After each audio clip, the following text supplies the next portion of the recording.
And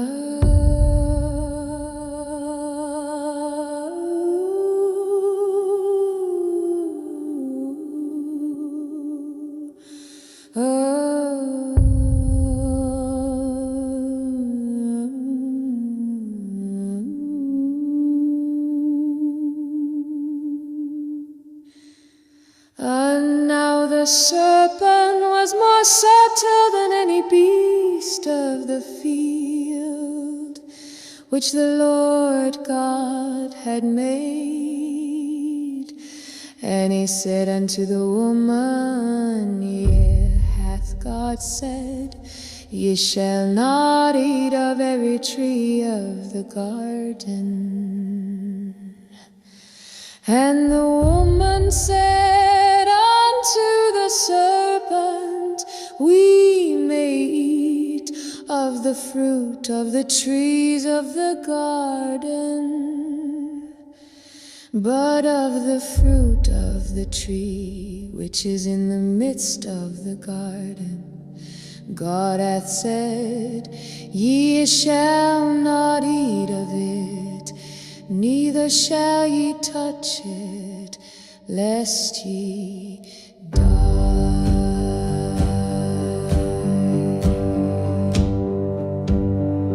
And the serpent said unto the woman, Ye shall not surely die. For God doth know that in the day ye eat thereof, then your eyes shall be open, and ye shall be as gods, knowing good and evil. And when the woman saw that the tree was good for food, and that it was pleasant to the eyes, and a tree to be desired to make one wise, she took of the fruit thereof, and did eat, and gave also unto her husband with her, and he did eat. And the eyes of them both were opened, and they knew that they were naked, and they sewed fig leaves together, and made themselves aprons.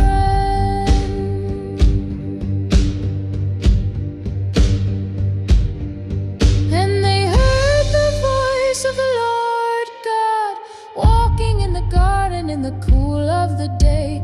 And Adam and his wife hid themselves from the presence of the Lord God amongst the trees of the garden. And the Lord God called unto Adam and said unto him, Where art thou?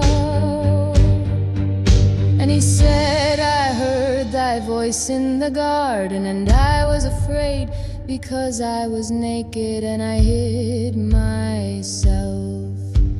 And he said, Who told thee that thou wast naked? Hast thou eaten of the tree whereof I commanded thee that thou shouldest not eat? And the man said, The woman whom thou gavest to be with me, she gave me of the tree, and I did eat. And the Lord God said unto the woman, What is this that thou hast done? And the woman said, The serpent beguiled me, and I did eat. And the Lord God said unto the serpent, Because thou hast done this, thou art cursed above all cattle, and above every beast of the field. Upon thy belly shalt thou go, and dust shalt thou eat all the days of thy life. And I will put enmity between thee and the woman, and between thy seed and her seed.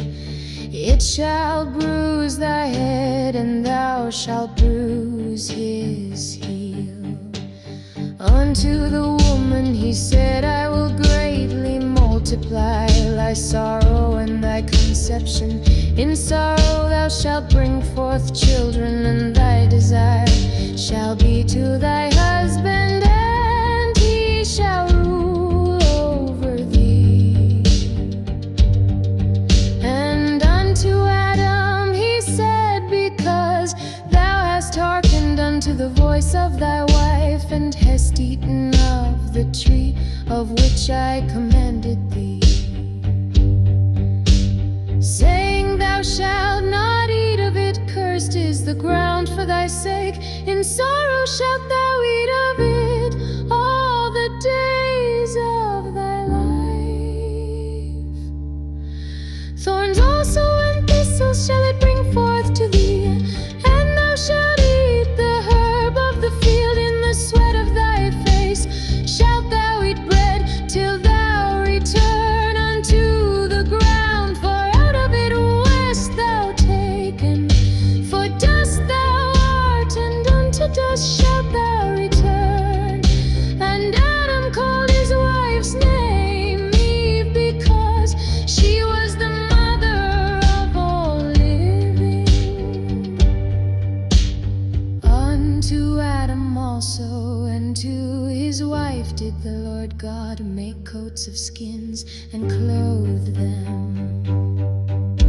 And the Lord God said, behold, the man is become as one of us, to know good and evil. And now lest he put forth his hand, and take also of the tree of life, and eat and live forever.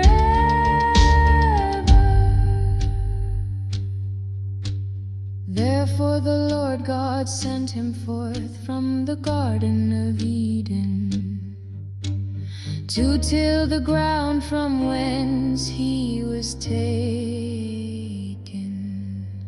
So he drove out the man, and he placed at the east of the Garden of Eden cherubims, and a flaming sword which turned every way, to keep the way of the tree of life.